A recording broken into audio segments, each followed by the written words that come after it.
Isang magandang araw sa inyong lahat. Welcome dito sa aking channel at Ronski TV. Ako nga pala inyong Kuya Ron at muli ko na naman pong ihahatid sa inyo ang isang panibagong kwento na ating aabangan dito. At ang kwentong ito ay pinamagatang Ang Janitor na si Ted. Muli na namang nagbabalik ang inyong lingkod upang maghatid sa inyo ng isang panibagong kwento na inyong pakakaabangan dito sa aking channel at Ronski TV. At ang kwentong ito ay tungkol na naman sa dalawang lalaki na kahit magkaiba man ang kapalaran at edad ay pinagtagpo pa rin ng tadhana. At narito ang unang kabanata ng ating kwento na pinamagatang Ang Janitor na si Ted.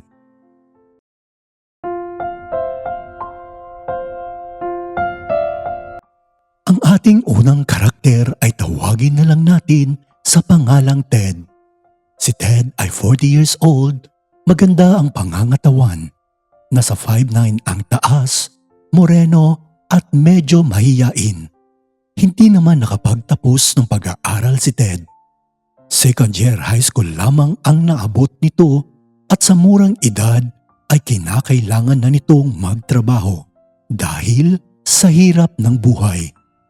Lumaki si Ted ng mag-isa na lamang sa buhay dahil 7 years old pa lamang ito noon nang mawala ang kanyang mga magulang dahil sa isang aksidente. Kaya simula noon ay tumira na ito sa kanyang mga kamag-anak. Subalit, hindi nga naging maayos ang trato sa kanya. Dahilan upang maglayas ito nang siya ay 15 taong gulang pa lamang at nakarating na nga ito sa iba't ibang lugar.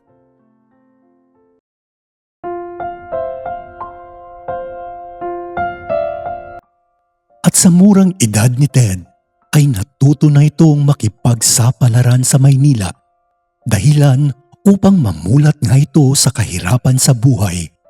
Bagamat hindi naging madali kay Ted ang mamuhay mag-isa, ay lumaki naman itong isang mabuting tao. Isang araw, isang pagsubok ang dumating sa kanya dahil nawalan nga ito ng kanyang trabaho na siya namang pinagkukunan niya ng panggasto sa araw-araw. At hindi nito alam kung saan nga ito maghahanap ulit ng mapapasukang trabaho dahil nga sa hindi siya nakapagtapos ng pag-aaral.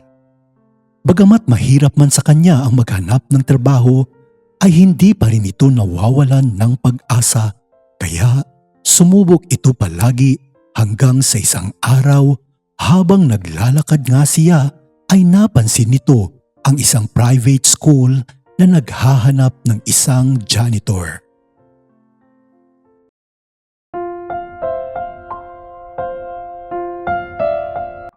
Kaya naman ay hindi nga ito nag-aksaya ng oras at sinubukan nga niyang mag-apply dito.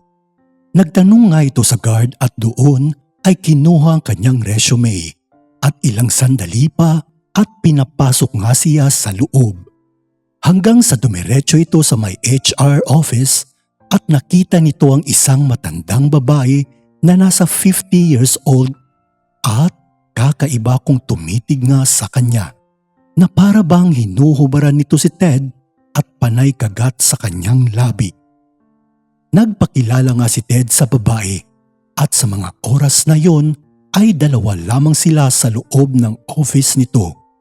Hindi naman mapalagay si Ted dahil medyo seryoso at mapang-akit nga kung tumingin ang babae sa kanya.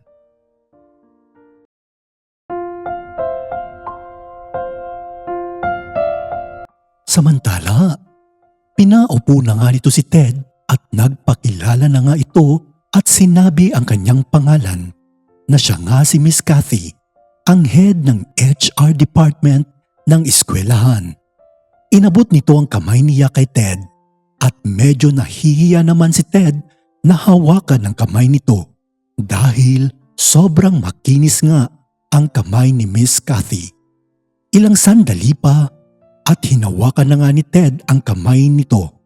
At doon ay naramdaman ni Ted na napakalambot ng palad nito at habang ang kamay naman ni Ted ay mahigpit na hinahawakan at hinihimas pa ni Miss Cathy sa mga oras na yun. Hindi naman mapakali si Ted habang hawak-hawak pa rin ang kamay ni Miss Cathy. At ilang sandali pa at bumitaw na nga ito sa pagkakahawak sa kanya at maayos na umupo. Subalit, tumayo naman si Miss Cathy at tiningnan nga nito si Ted mula ulo hanggang paa.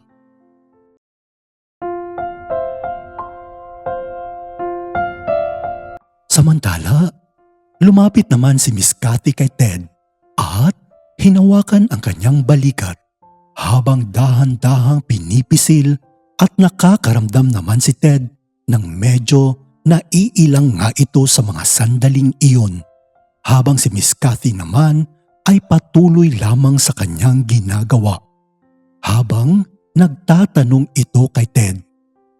Lumipas ang ilang minuto at sinabi nga nito kay Ted na pwede na nga siyang mag-umpisa kinabukasan. Kaya naman nagulat nga itong si Ted sa kanyang narinig at nagpasalamat nga ito kay Miss Cathy at sinabing pagbubutihan nga niya ang kanyang trabaho. Ilang sandali pa at tumayo na nga itong si Ted at nagpaalam na kay Miss Cathy na aalis na nga ito upang makapaghanda sa trabaho kinabukasan. Kaya naman, ngumiti na lamang si Miss Cathy sa kanya at umalis na nga itong si Ted habang si Miss Cathy naman ay patuloy pa rin sa pagtingin sa litrato ni Ted.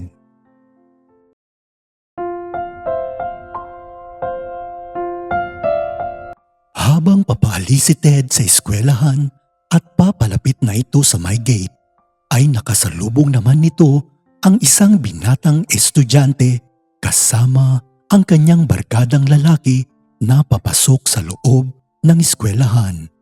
Hindi naman maiwasan ni Ted na tumitig dito dahil sobrang gwapo nga ito at halatang anak mayaman. Habang naglalakad nga ito, kausap ang kanyang barkada. Maputi ito at makinis ang balat.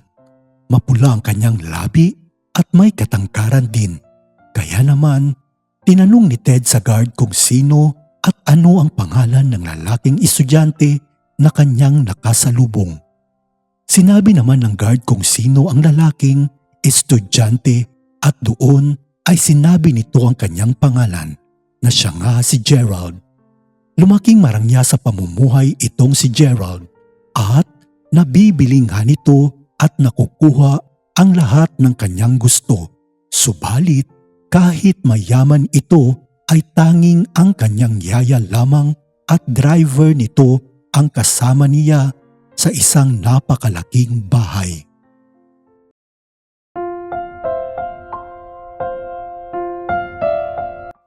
Ten years old pa lamang noon si Gerald nang lumipat nga sila sa Amerika. At dahil sobrang matigas nga ang ulo nito at panay problema na lamang ang kanyang ibinibigay sa kanyang magulang. Kaya ibinalik nila ito sa Pilipinas upang dito na lamang manirahan kasama ng kanyang yaya. Halos 10 taon din itong nanirahan si Gerald sa Amerika at marami din itong napagdaanan na nagbigay sa kanya ng masamang impluwensya, lalo na sa mga barkada at bisyo na mas lalong nagbigay sa kanya sa maling landas. At ilang beses din itong huminto sa kanyang pag-aaral. Subalit, meron din naman itong itinatagong malaking lihim sa kanyang sarili at tanging siya lamang at ang kanyang yaya ang nakakaalam dito. Nagkaroon nga ito ng hindi makakalimutang pangyayari noong siya ay 15 years old dahil ginahasa nga ito ng kaibigang lalaki ng kanyang ama.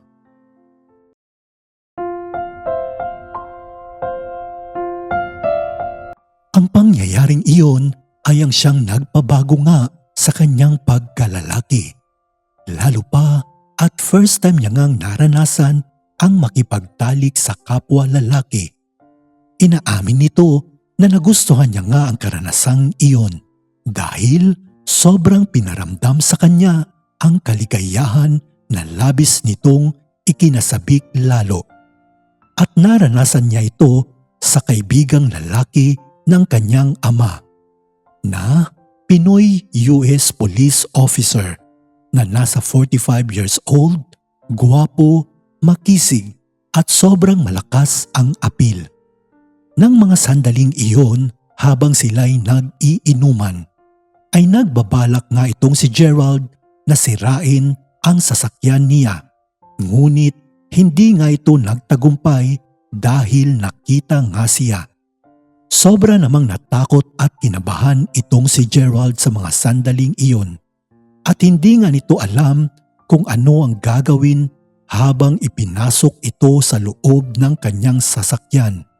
Kaya nagsorry ito at inamin nga niya ang kanyang balak sanang gawin na sirain nga ang kotse nito.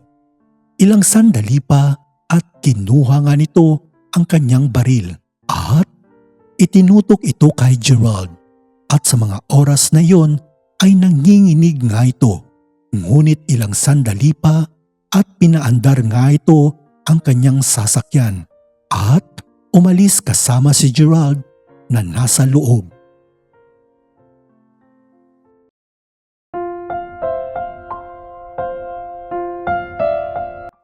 Hindi alam ni Gerald kung saan nga sila pupunta sa mga sandaling iyon. At hindi rin naman ito makagalaw dahil nakatutok nga ang baril sa kanya habang patuloy lamang sa pagmamaneho ang kaibigang pulis ng kanyang ama. At ilang sandali pa at tumigil nga sila sa isang bakanteng lote. At doon ay mas lalong ikinagulat ni Gerald ang sumunod na pangyayari dahil hinubad nga nito ang damit ni Gerald at sinimulang romansahin ng pulis. Hinalikan nito ang buong katawan niya na sa mga oras na yon ay nanginginig pa rin. At ilang sandali pa ay hinawakan na nga nito ang pagkalalaki ni Gerald at kanyang isinubo. Halos manglisik ang mata ni Gerald at naghalo ang kanyang emosyon sa takot at kakaibang sarap sa mga sandaling iyon na sinusubo nga ang pagkalalaki niya.